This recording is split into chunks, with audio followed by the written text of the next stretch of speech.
باللہ من الشیطان الرجیم بسم اللہ الرحمن الرحیم قل هو اللہ احد اللہ الصمد لم یلد ولم یولد ولم یکن له کفوا احد صدق اللہ العظیم۔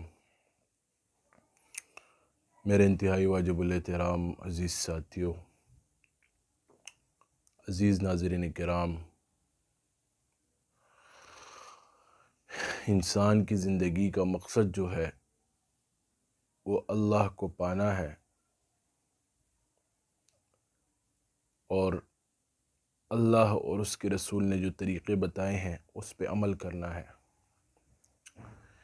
یہی اس کی کامیابی کا راز ہے۔ آج لوگ دنیا کی کامیابی کو کامیابی سمجھتے ہیں اور جو زندگی قبر کی ہے، آخرت کی ہے، اس کی تیاری نہیں کرتے اور اس کی تیاری کرنے کو ناکامی سمجھتے ہیں۔ دین میں جتنی کامیابی ہے اور کہیں کامیابی نہیں ہے، لیکن افسوس یہ ہوتا ہے کہ وہ دین کی کامیابی کو ناکامی سمجھتے ہیں اور دنیا کی کامیابی کو کامیابی سمجھتے ہیں۔ حالانکہ یہ شیطان نے ہماری آنکھیں بند کی ہوئی ہیں۔ دین ایسی چیز ہے جو کہ سراسر نصیحت ہے۔ الدین النصیحہ، دین کی ہر بات، اسلام کی ہر بات نصیحت ہے ہمارے لیے۔ اسلام پہ عمل کرنا، اسلام کو سمجھنا، اس کے طریقوں کو اپنانا، نبی علیہ السلام کی شریعت کو فالو کرنا، اس میں کامیابی ہے۔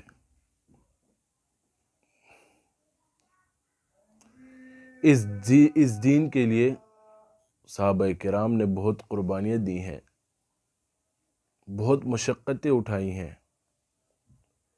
بہت تکالیف برداشت کی ہیں۔ حضرت بلال رضی اللہ تعالیٰ عنہ کا واقعہ، وہ ایک غیر مسلم کے غلام تھے۔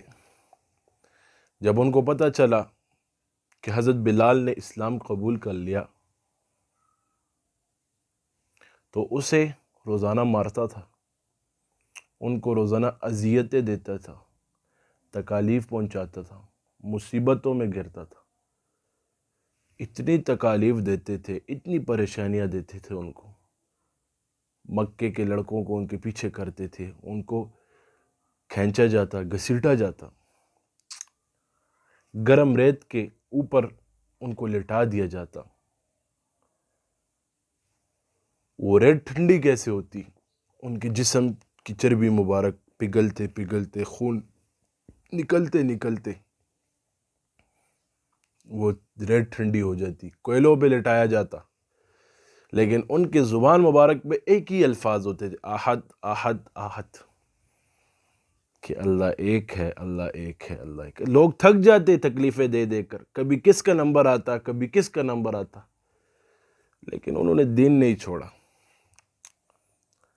تکالیف آئیں گی، پریشانیاں آئیں گی، مصیبتیں آئیں گی، حالات کا مقابلہ کرنا ہے۔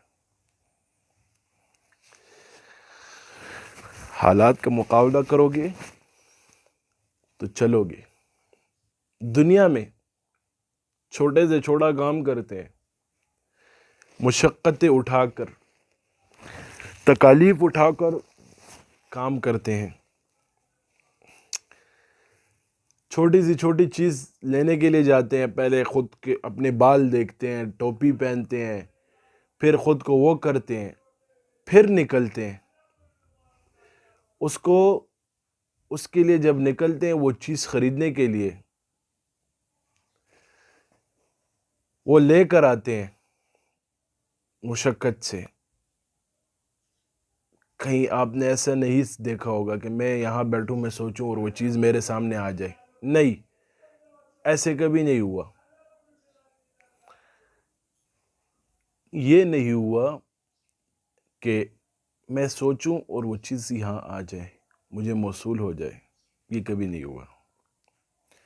کیونکہ یہ موبائل ہے، اس کو خریدنے کے لیے میں جاؤں گا، یا لینے جاؤں گا مارکیٹ میں یا جدھر بھی، گھر سے پیسے پہلے کماؤں گا، مثال یہ 55,000 کا موبائل ہے، اس کے لیے میں پہلے پیسے برابر کروں گا، کمائی کروں گا، پھر یہ موبائل لوں گا، جاؤں گا، اس کے لیے میں محنت کروں گا، مشقت کروں گا، پھر یہ موبائل میرے ہاتھ میں آئے گی اور میں اس کا مالک بنوں گا۔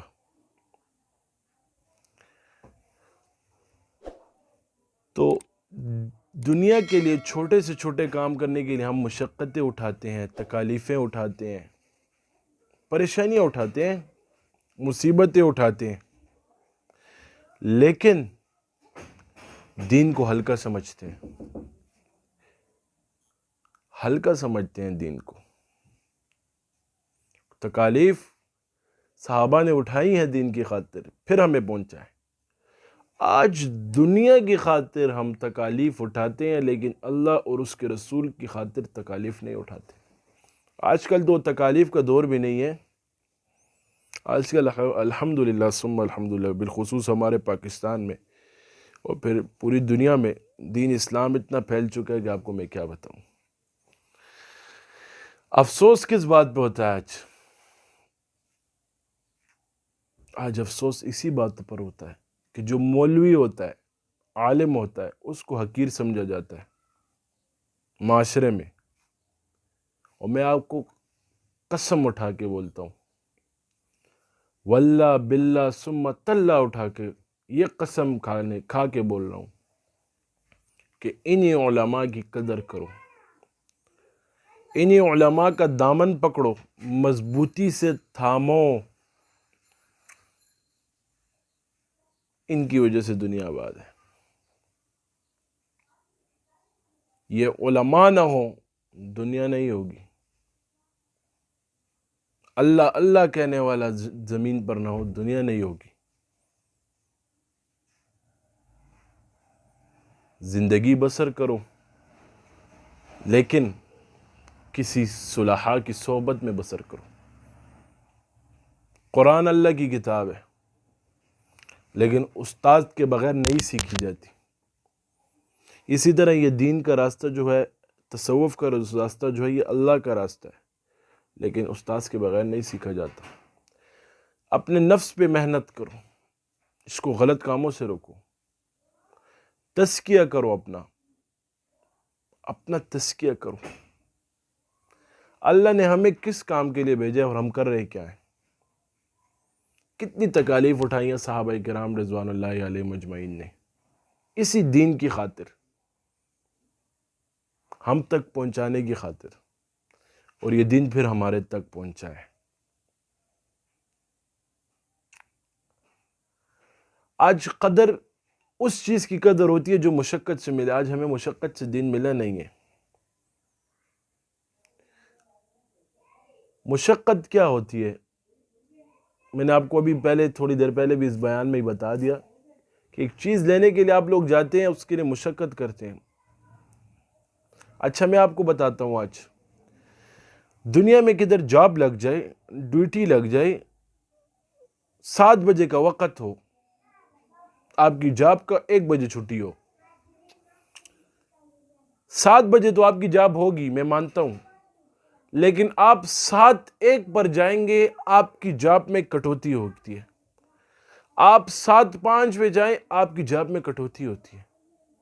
آپ جاب کے لیے ایکٹیو رہتے ہیں، کیوں؟ دنیا کا معاملہ ہے، رزق کا معاملہ ہے۔ ایکٹیو ہو کر وہ کام کرتے ہیں، آپ جلد از جلد پہنچنے کی کرتے ہیں، وہاں کے رولز توڑنے کی نہیں کرتے، جتنا اپنے سے ہو سکے وہ کرتے ہیں۔ آپ ہم سب کیوں؟ کہ یہاں میری تنخواہ ہے، اور جس نے ہماری تنخواہ مقرر کی ہے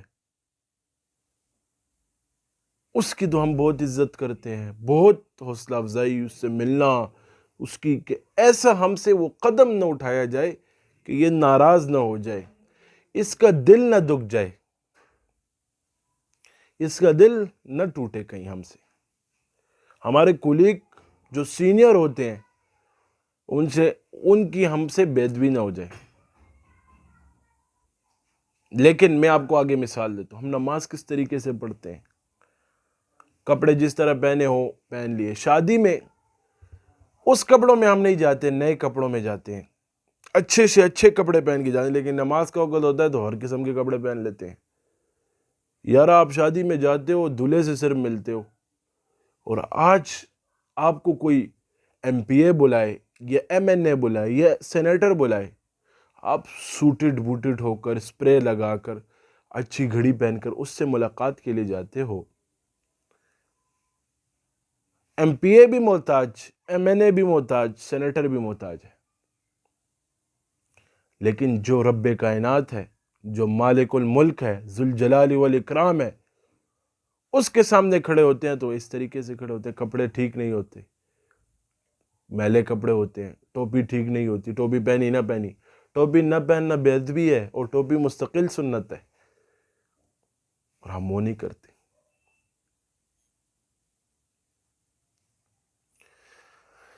ہم تباہکاریوں کی طرف کیوں جا رہے ہیں؟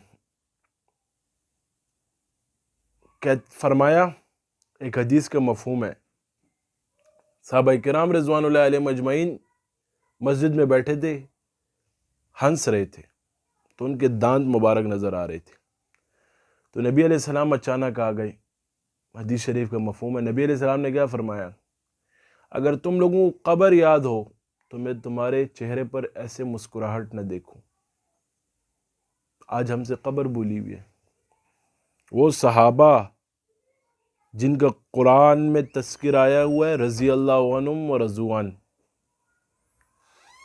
جس کو قرآن نے کہہ دیا، اللہ تبارک و تعالی نے اعلان کیا کہ میں ان سے راضی اور یہ مجھ سے راضی۔ زندگی میں ان کو جنت کی بشارتیں ملی ہیں، وہ صحابہ، انہوں نے تکالیف کس کے لیے اٹھائی؟ میرے لیے اور آپ کے لیے، اس امت کو دین پہنچانے کے لیے۔ دین تو آج ہم تک پہنچ چکا ہے، میں مانتا ہوں، لیکن دین کے احکام اور دین کے طریقے ہم نے سنے بھی ہیں، دیکھے بھی ہیں، پڑھے بھی ہیں، عمل نہیں کیا اس پر۔ اسلام میں کامیابی کس چیز میں؟ والدین کی نافرمانی نہیں کرنے میں، والدین کی فرما برداری کرنے میں ہے، اساتذہ کی قدر کرنے میں ہے۔ حضرت علی فرماتے ہیں، جو استاد مجھے صرف الف سکھا دے، یہ دینی استاذ کی میں بات کروں، جو استاد صرف مجھے الف سکھا دے، وہ میں اس کا غلام ہوں، چاہے مجھے بیچتا ہے یا آزاد کرتا ہے، یہ اس کا کام ہے۔ امام ابو حنیفہ رحمۃ اللہ علیہ اپنے استاد کے، حالانکہ ان کے استاد بہت دور رہتے تھے، پھر بھی وہ احتیاطاً اور ادب کی وجہ سے اپنے استاد کے گھر کی طرف پاؤں کر کے نہیں سوتے تھے، اتنا ادب کرتے تھے۔ امام شافعی رحمۃ اللہ علیہ کو کوئی مسئلہ پیش آتا تو وہ امام ابو حنیفہ کی قبر مبارک پر جاتے، 2 رکعت نفل پڑھتے اور دعا کرتے، ان کے ادھر ہی مسائل کھل جاتے، علم ان پہ کھل جاتا۔ ان کے پاس استادوں کی قدر تھی، ان کے پاس دین کی قدر تھی۔ حضرت اویس کرنی رحمۃ اللہ علیہ نے اپنی والدہ کی خدمت کی، اور مسلمان بھی تھا، اور نبی علیہ السلام سے ملاقات کا شوق بھی رکھتے تھے، لیکن اپنی زندگی میں نبی علیہ السلام سے نہیں مل سکے، اور ان کی والدہ بہت ضعیف تھی، نابینا تھی، ان کی خدمت کرتے کرتے وہ نبی علیہ السلام کی صحبت نہ پا سکے، لیکن نبی علیہ السلام تک اپنے پیغام پہنچاتے رہے۔ ایک دن نبی علیہ السلام نے حضرت عمر اور حضرت علی کو بلایا کہ کرن میں ایک بندہ رہتا ہے، اس سے جا کے اپنے لیے دعا کراؤ۔ کس کے لیے؟ اس سے جا کے اپنے لیے دعا کراؤ۔ حضرت عمر حضرت علی ان کی تلاش میں نکلے، آخر وہ پہنچ گئے۔ کیا کہا؟ تو اویس ہے؟ اس نے کہا جی میں اویس ہوں۔ کہتا میں حضرت عمر ہوں، یہ حضرت علی ہیں، ہم آپ سے دعا لینے آئے ہیں۔ تابعی سے صحابی دعا لینے گیا، کس وجہ سے؟ والدہ کی خدمت کی وجہ سے۔ انہوں نے اپنی والدہ کی اتنی خدمت کی تو ان کو یہ مقام ملا. تو والدین کی خدمت کرو.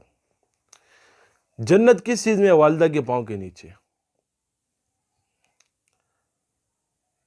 والدہ کو خفا مت کیا کرو، منایا کرو.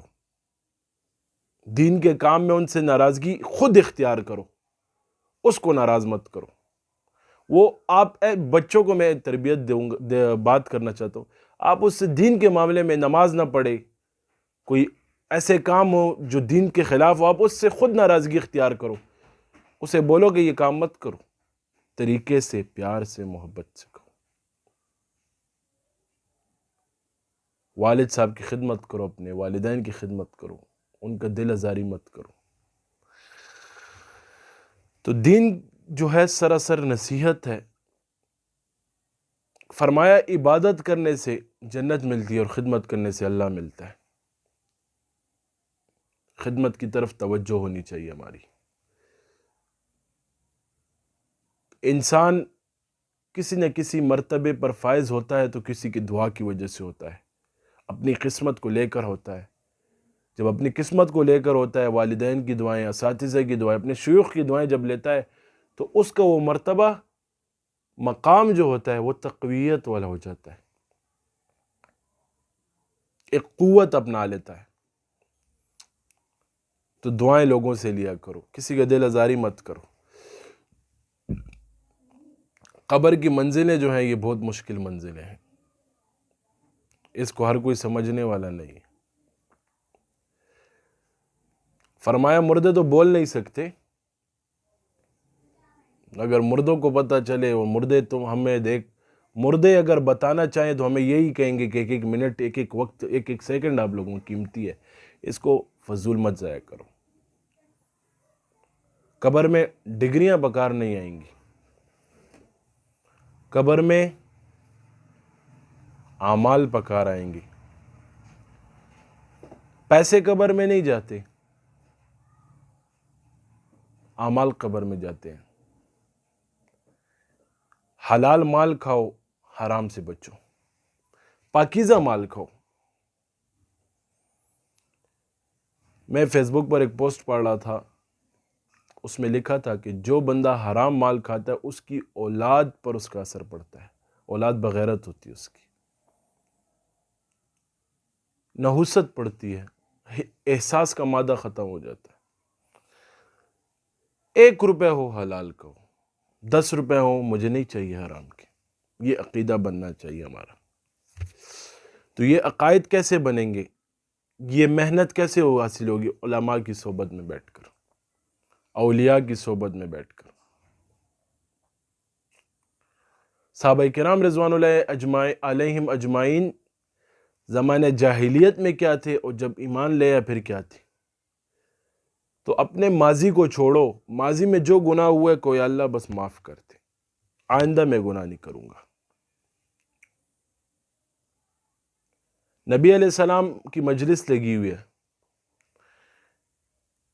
تو نبی علیہ السلام نے ایک صحابی کو کہا، مفہوم ایسے واقعے کا، کہ مجھے ایسی بات بتاؤ جس سے تمہارا دل اب تک خفا ہو.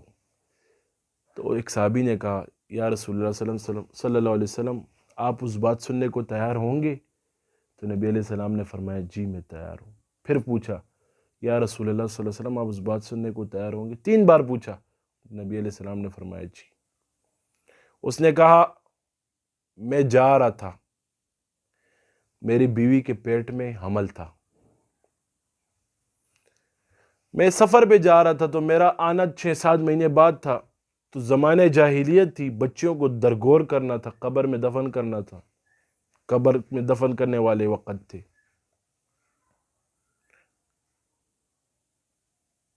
میں جب نکلا میں نے اپنی بیوی کو ایک پیغام دیا، اے بیوی،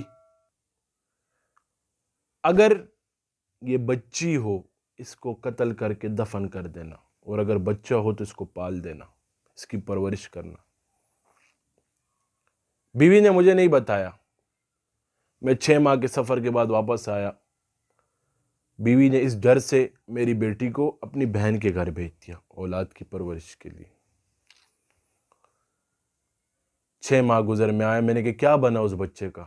کیا ہوا تھا؟ اس نے کہا بچی ہوئی تھی، میں نے اس کو قتل کر کے دفن کر دیا، یا یہ بولا کہ مرا بچہ پیدا ہوا، 2 روایت آتی ہیں۔ تو جیسے ہی یہ سنا وہ کہتا اچھا ہو، افسوس بھی کیا، پریشان بھی ہوا، بس چلو ٹھیک ہے، ہو گیا۔ وقت گزرتا رہا، 4-5 سال گزر گئے۔ ایک دن وہ بچی اپنی خالہ کے ساتھ کہیں ہمارے گھر آئی۔ جیسے ہی ہمارے گھر آئی تو میں اس بچی کو دیکھتا رہا، اتنی خوبصورت بچی، اتنی حسین بچی، اتنی پیاری بچی۔ تو اپنی بیوی کو کہنے لگا کاش ہماری بھی اولاد ہوتی۔ تو بیوی نے کیا کہا، اچھا ہم اس کو ہی پال لیں گے۔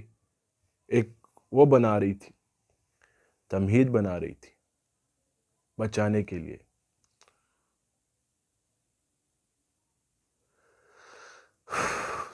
جیسے بیوی نے کہا، اس نے صحابی نے کہا کہ یار ہماری بچی نہیں ہے تو ہم اس کی کیا پرورش کریں گے، چھوڑ دو بس اس کو، جب اپنے دل کا ٹکڑا نہیں ہے تو کیا پرورش کریں گے۔ اس نے کہا ایک بات بولوں، خفت تو نہیں ہوگی؟ اس نے کہا نہیں۔ کہتا یہ بچی ہماری ہے، میں نے تمہارے ڈر کی وجہ سے اپنی بہن کے گھر بھیج دیا تھا۔ تو صحابی حیران ہو جاتا، اچھا؟ کہتے چلو یہیں رکھ دیتے اس کو۔ جیسے ہی صحابی اس کو ادھر رکھ لیتے ہیں، 3-4-5 دن بعد کہتے ہیں اس کو نہلاؤ، اس کو کپڑے پہناؤ، اس کو خوشبو لگاؤ، میں اس کو کہیں شادی پہ لے جاتا ہوں۔ چھوٹی سی معصوم بچی، اس کی والدہ اس کو نہلاتی ہے، اس کو سرما لگاتی ہے، اس کو خوشبو لگاتی ہے، اس کو والد کے ساتھ بھیج دیتی ہے۔ والد جاتا ہے جاتا ہے جاتا ہے، ایک ویران جگہ پہ چلا جاتا ہے، تو وہاں بچی کو بٹھا دیتے ہیں اور قبر کھودنے شروع ہو جاتے ہیں۔ ایک بڑا کندہ، وہ پشتو میں کہتے ہیں کندہ کلاول شروع کی۔ جیسے ہی کندہ شروع کر دیتا ہے کھولنا، تو بچی کہہ رہی ہے ابو جان یہ کیا کر رہے ہو آپ؟ اس نے کہا کچھ نہیں۔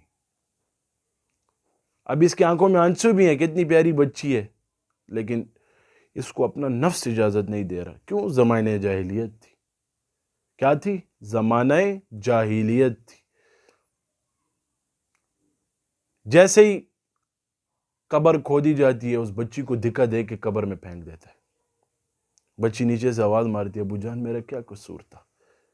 آپ تو مجھے شادی کے بہانے سے لے کر آئے، آپ تو مجھے کسی دوست کے گھر لے جانے سے بہانے سے لے کر آئے۔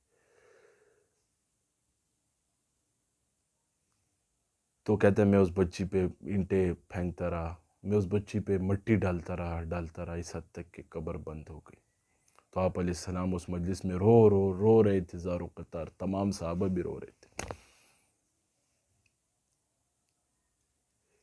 اس واقعہ سنانے کی بات کیا ہے، مقصد کیا تھا؟ کہ زمانہ جاہلیت تھی، اللہ کا رسول آیا، دین لے کر آیا، اسلام لے کر آیا، تو عالم اسلام کو چمکا دیا، دنیا کو چمکا دیا۔ اللہ کے رسول آئے، رحمتیں لے کر آئے، ہدایت لے کر آئے، روشنیاں لے کر آئے۔ وہ جب مجلس برخاست ہوئی تو صحابی رو رہا ہے، حضور صلی اللہ علیہ وسلم بھی رو رہے ہیں، بات سن کر، ان کا واقعہ سن کر۔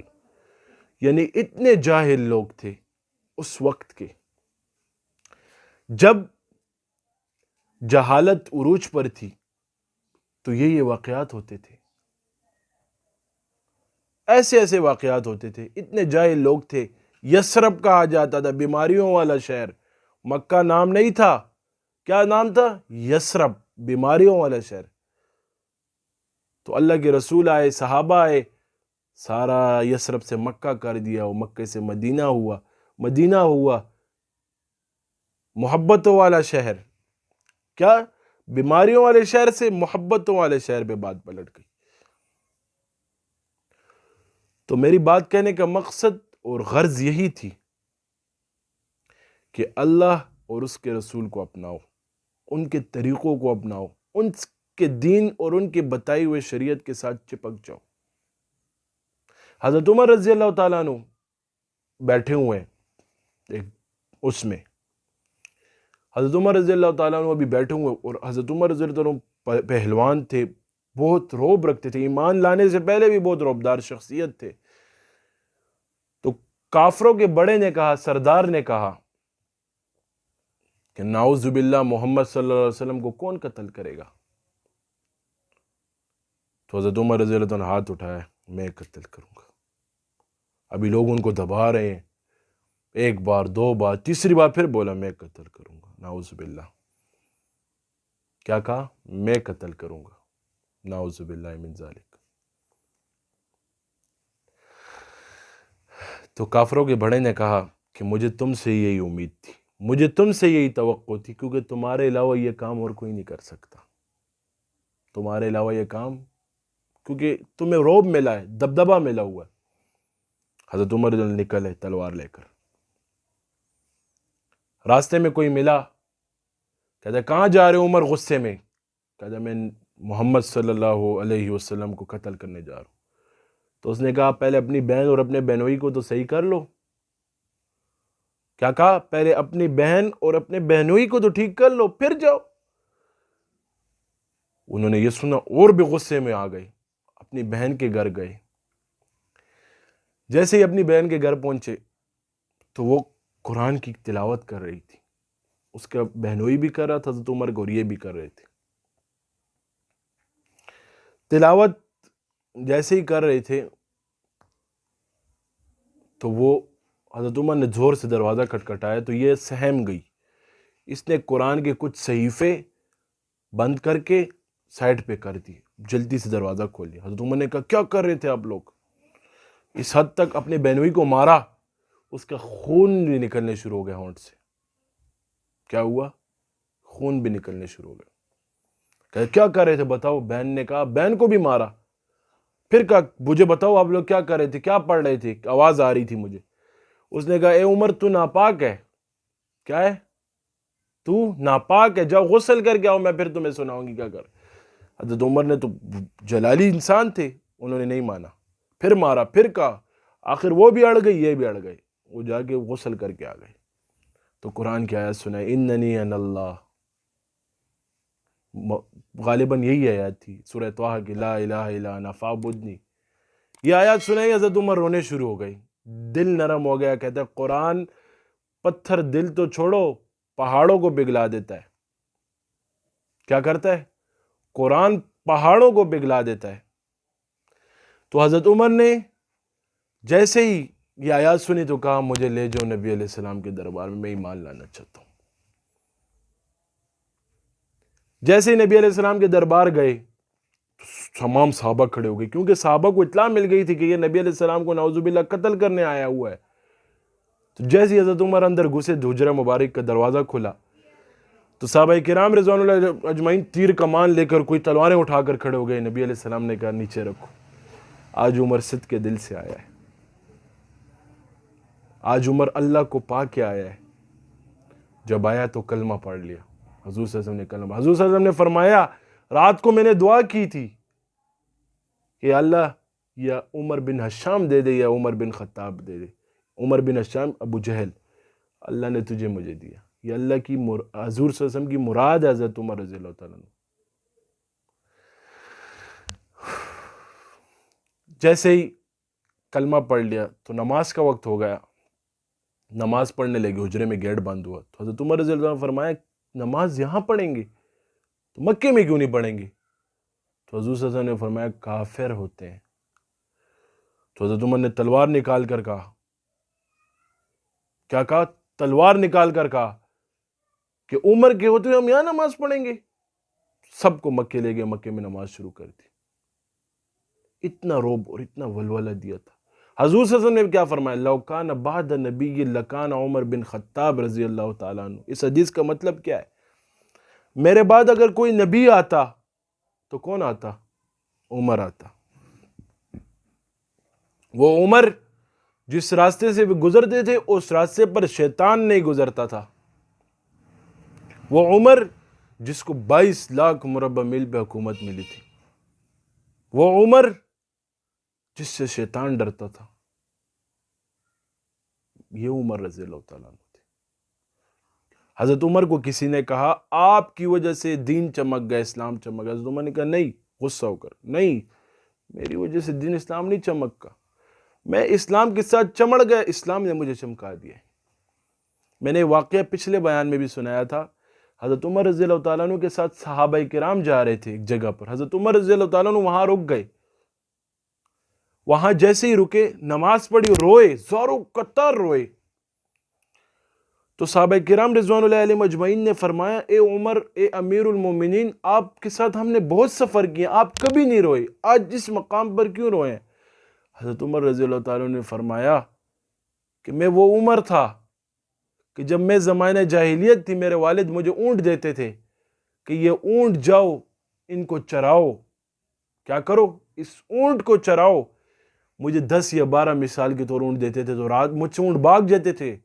رات کو جب میں گھر آتا تھا، میرے والد اونٹ کی گنتی کرتے تھے، شمار کرتے تھے، جب وہ اونٹ کم ہوتے تھے تو میرے والد غصہ ہوتے تھے کہ عمر، تو اونٹ نہیں سنبھال سکتا، تو زندگی کی کفالت نہیں کر سکتا، تو آنے والی زندگی اپنی کیسے سنبھالے گا؟ کیا کرے گا؟ تو اپنے آنے والی زندگی کیسے سنبھالے گا؟ تو کہتا ہے آج مجھے رونا اس بات پر آتا ہے، آج مجھے افسوس اس بات پر ہوتا ہے کہ میں زمانے جاہلیت میں کیا تھا، آج مجھے اللہ نے 22 لاکھ مربع میل پہ حکومت دی ہے، مجھے رونا اس بات پر آ رہا ہے۔ تو دین میں کامیابی ہے، اور جو صدق کے دل سے توبہ کرتا ہے اللہ اس کی توبہ قبول کرتا ہے۔ جو سچے دل سے اللہ کے پاس آتا ہے اللہ اس پر فخر کرتے ہیں، فرشتوں کو کہتے ہیں دیکھو اس بندے کو، اس نے نہ نبی صلی اللہ علیہ وسلم کو دیکھا ہے، نہ صحابہ کو دیکھا ہے، نہ قرآن اترتے دیکھا ہے، نہ مجھے دیکھا ہے، پھر بھی یہ سچے دل سے آ رہا ہے، توبہ کر رہے ہیں۔ کہتے ہیں حضرت عمر رضی اللہ تعالیٰ عنہ ایک بار جا رہے تھے راستے پر، تو ایک بندے کے پاس شراب کی بوتل تھی۔ کیا تھی؟ شراب کی بوتل تھی، یہاں پہ اس نے بازو میں چھپائی ہوئی تھی۔ تو اس نے حضرت عمر کو جیسے ہی دیکھ لیا دور سے، حضرت عمر کا تو جلال تھا، روب تھا، وہ بھی کپ کپانے شروع ہو گئے دور سے کہ یار یہ لازمی بات ہے، حضرت عمر رضی اللہ تعالیٰ عنہ مجھ سے پوچھیں گے کہ یہ کس چیز کی بوتل ہے، میں جب شراب کی بوتل کہوں گا تو مجھے ماریں گے، سزا ملے گی۔ تو انہوں نے کیا کیا؟ ابھی وہ دل میں رو رہا ہے، یا اللہ مجھے معاف کر دے، اللہ میں پھر نہیں کروں گا۔ کیوں؟ وہ سچے دل سے آیا تھا، وہ ایک دم سے سچے دل سے توبہ کرنے شروع ہو گیا۔ تو حضرت عمر کے قریب پہنچا، ابھی وہ ڈر رہے۔ حضرت عمر نے کہا اے لڑکے بتا تیرے پاس کیا ہے، یہ تو بغل میں کیا چھپایا ہوا ہے؟ تو حضرت عمر کو کہتے ہیں یہ دودھ کی بوتل ہے۔ تو جیسے ہی بوتل بتاتا ہے، حضرت عمر کہتے ہیں بتاؤ بوتل، جیسے ہی بتاتا ہے وہ گرم گرم دودھ کی بوتل ہوتی ہے۔ کیا؟ توبہ دل سے کرو، سچے دل سے کرو، نا امید مت ہونا اللہ سے۔ کہتے ہیں جب سانس ہے تو چانس ہے، اللہ سے نا امید کبھی مت ہونا، اور اللہ خالق ہے، اللہ مالک ہے، اور دنیا سے کبھی متاثر مت ہونا۔ میں یہ بات کہہ رہا ہوں، دنیا سے متاثر مت ہونا۔ کسی کے پاس اچھی گاڑی دیکھ لو، کسی کے پاس پیسہ دیکھ لو، یا اللہ تو نے اس کو دیا، یا اللہ تو مجھے بھی دے سکتا ہے، یہ بولو، الٹا ناشکری میں مت آؤ۔ لَإِن شَكَرْتُمْ لَأَزِيدَنَّكُمْ کا کیا مطلب ہے؟ جو جتنا شکر ادا کرے گا اس کا اتنا ہی مال زیادہ ہوگا، اور جو جتنا ناشکری کرے گا اس کے پاس جتنا ہے وہ بھی اس پہ تنگ کیا جائے گا۔ اللہ سے نا امید مت ہونا، کبھی بھی نا امید مت ہونا۔ آج ہمارا رواج کیا ہے میں آپ لوگوں کو بتاتا ہوں، شادی بیاہ میں جانا پڑتا ہے، شادیوں میں اکثر لوگوں کا جانا ہوتا ہے، تو وہ شادی میں جانے کے لیے 2 گھنٹوں کی خوشی کے لیے وہ گیٹ اپ اپنا سنت کے مطابق نہیں کرتے، کیوں؟ سب کچھ بھول جاتے ہیں۔ خوشی ہے، شادی میں اللہ کو یاد کرو، خوشیوں میں اللہ کو یاد کرو، اللہ آپ کے حامی ناصر رہے گا۔ مومن کی نشانی کیا ہے؟ کہ وہ کسی کی پرواہ نہیں کرتا، وہ اللہ کے ساتھ اس کا عشق ہوتا ہے، اللہ کے ساتھ وہ اس کے رابطے ہوتے ہیں، بس وہ دنیا پہ کیا کرے گا؟ جس کا اللہ حامی ناصر ہے، اس دنیا پہ وہ کیا کرے گا؟ جس کا اللہ ہو گیا دنیا اس کی ہو گئی، جس کا اللہ نہ ہوا دنیا بھی اس کی نہیں، آخرت بھی اس کی نہیں۔ اللہ کو راضی کرو، اللہ کو اپناؤ۔ قل هو اللہ احد، اے نبی جی ان بندوں سے کہہ دیجئے کہ اللہ ایک ہے، اللہ الصمد، اللہ بے نیاز ہے، اللہ صمد ہے۔ لم یلد مفہوم ایسے نہ کوئی اس سے پیدا ہے، ولم یکن لہ لم یلد ولم یولد ولم یکن لہ کفوا احد، نہ وہ کسی سے پیدا ہے۔ اللہ کو اپناؤ، دوستی کرنی ہے اللہ سے کرو۔ دنیا کی دوستیاں جو ہیں یہ مطلب کی ہوتی ہیں، غرض رکھنی ہے اللہ سے رکھو۔ میں آپ کو قسم کھا کے کہتا ہوں، میرے ایک بزرگ سے رابطہ ہے، ابھی بھی تعلق ہے، میں نام نہیں لینا چاہوں گا، اس نے مجھے راز کی بات بتائی ہے۔ کیا بتائیے؟ راز کی بات بتائیے۔ کہتا ہے مجھ پہ کوئی مسئلہ بھی پیش آ جائے، میں 2 رکعت رات کو اٹھ کر پڑھتا ہوں، میں قسم کھا کے کہتا ہوں میرا مسئلہ صبح کی نماز اذان ہونے سے پہلے پہلے اللہ حل کر دیتا ہے۔ ایک دن میں پریشان تھا، وہ کہہ رہا تھا، وہ فرما رہے تھے، لاہور میں میری ان سے ملاقات ہوئی، میں پریشان تھا، بہت بڑے اللہ کے ولی ہیں۔ میں نے کہا حضرت پھر؟ میری بیٹی کا آپریشن تھا پاؤں کا، چھوٹی بچی تھی کہ جب پاؤں ٹوٹ گیا ہوگا، جیب میں پیسے نہیں ہیں۔ کیا نہیں ہے؟ جیب میں کیا نہیں ہے؟ پیسے نہیں ہیں، اور کسی سے مانگتا بھی نہیں ہوں۔ کیا نہیں کرتا؟ کسی سے مانگتا بھی نہیں ہوں۔ تنخواہ کتنی ہے؟ 7,000 روپے تنخواہ ہے، 2 بیویوں کا خاوند ہوں۔ کیا ہوں؟ 2 بیویوں کا شوہر ہوں۔ اللہ، بات سننے کی ہے، بیٹی کا آپریشن ہے، اب رو رہا ہوں اللہ کے آگے، یا اللہ یہ ہوگا تو کیا ہوگا؟ ان سوچ میں بیٹھا ہوں، شام کی اذان ہو گئی، عشاء کی اذان ہو گئی، نماز پڑھ لی، سوچو میں گم ہوں، ڈوبا ہوں کہ کل ڈاکٹر نے آپریشن لکھا ہوا ہے اور ٹائم بھی دیا ہوا ہے، اور ہم نے ٹائم بھی لیا ہوا ہے، اور آپریشن پہ 72,000 روپیز، 72,000 روپے خرچہ آ رہا ہے، اس کے بعد اس کی ٹریٹمنٹ لینی ہے، کم سے کم 1.5 لاکھ روپے تک بات چلی جائے گی۔ کہتا ہے عثمان سنو یہ بات، میں تمہیں اس لیے بتا رہا ہوں کہ اللہ پہ عقیدہ رکھنا کیسا ہے اور اللہ سے اپنے مسائل حل کروانا کیسا ہے۔ میں سن رہا تھا اور میری آنکھوں میں آنسو تھے۔ کیا تھے؟ میری آنکھوں میں آنسو تھے۔ میں اب ان کی ساری باتیں سن رہا ہوں، ابھی بیٹھا ہوں ان کے ساتھ۔ کہا عشاء کی نماز ہو گئی، مجھے گھر سے دستک آئی کہ کھانا کھا لیں اور کل پھر بیٹی کا آپریشن ہے، آرام کریں، صبح آپ نے ہاسپٹل جانا۔ میں نے کہا ٹھیک ہے، آیا گھر میں، کھانا کھا لیا، ٹوٹے دل سے کھایا، کیونکہ اسباب نہیں ہے میرے پاس، لیکن ایک سائڈ پہ اسباب نہیں تھی، دوسری سائڈ اللہ پہ قوی مضبوط میرا عقیدہ و میرا ایمان تھا کہ اللہ یہ تو نے کرنا ہے۔ کیا کرنا ہے؟ تو نے کرنا ہے، کوئی نہیں کرے گا، تو کرے گا۔ اب میں رات کے آخری پہر میں اٹھا اور تہجد پڑھی اور اللہ کے آگے رویا، یا اللہ بس تو نے کرنا ہے، میرے پاس کچھ اسباب نہیں۔ اس بزرگ نے فرمایا، وہ اس وقت زندہ ہے، موجود ہے، کہتا صبح میں اٹھا، میرے تکیے کے نیچے 2 لاکھ روپے پڑے ہوئے تھے۔ کیا پڑے ہوئے تھے؟ 2 لاکھ روپے میرے تکیے کے نیچے تھیلی میں بند کر کے پڑے ہوئے تھے۔ اللہ پہ ایمان یہ ہے، اللہ پہ توکل یہ ہے۔ ایسے کئی واقعات ہیں، اس واقعات پہ وہ نہیں ہونا چاہیے۔ کیا نہیں ہونا چاہیے؟ وہ یعنی اس واقعات پہ آپ لوگ حیران نہ ہو کہ کیا پتہ یہ ہوگا، نہیں، یہ اللہ کے ولی ہیں، اللہ ان کی ضرورت پوری کرتا ہے۔ دنیا کو پیچھے رکھو گے، دنیا تمہارے پیچھے آئے گی، اور اگر دنیا کو آگے رکھا، دنیا تیرے سے بھاگتی رہے گی۔ دنیا کو چھوڑو، اللہ کو اپناؤ۔ تو اس بزرگ کی بات سن کر میرے آنکھوں میں، اس دن سے میں نے اپنا عہد کیا، یا اللہ کسی کے آگے سوال نہیں کروں گا، یا اللہ کسی سے نہیں مانگوں گا تو تجھ سے مانگوں گا۔ الحمدللہ میرے شیخ نے مجھے یہی سکھایا، اور آج میرا بھی یہی عقیدہ ہے، اور میں لوگوں کو بھی یہی بتاتا ہوں کہ اللہ سے مانگو۔ میں بہت گنہگار انسان ہوں، ہم سب گنہگار ہیں، میں بیچ میں، خاص طور پہ آپ لوگ تو بہت اچھے، میں بہت گنہگار انسان ہوں، لیکن میرا عقیدہ اللہ پر ہے۔ یا اللہ تو نے کرنا ہے۔ میں قسم کھا کے کہتا ہوں، میں سوچتا ہوں اسلام آباد جاؤں گا، میں لاہور جاؤں گا، میں فلاں جگہ جاؤں گا، گاڑی نہیں ہے، نہ کنونس ہے، میرے پاس نہیں ہے، گاڑی نہیں ہے، کچھ نہیں ہے، لیکن اللہ ایسی گاڑی بھیجتا ہے کہ جو مالدار بندے جس میں نہیں بیٹھا ہوں میں بیٹھ جاتا ہوں، اس میں جا کے پھر آ بھی جاتا ہوں۔ یہ اللہ پر عقیدہ رکھو، جیسے اللہ سے سوچ کرو گے، گمان رکھو گے، اللہ ویسے ہی آپ کو دے گا۔ این وقت ہوتا ہے شادی کا، شادیوں پہ جانے کا، ایک ایک دن میں 10 کارڈ آ جاتے ہیں، ایک دن میں 5 جگہوں سے ولیمے کی دعوتیں آ جاتی ہیں۔ این وقت ہوتا ہے یار کس چیز میں جاؤں گا، کس چیز میں جاؤں گا، اللہ ایسی چیز میں لے جاتا ہے کہ میری سوچ میں بھی وہ چیز نہیں ہوتی، بس میں یہی کہتا ہوں یا اللہ تو نے مجھے لے جانا ہے۔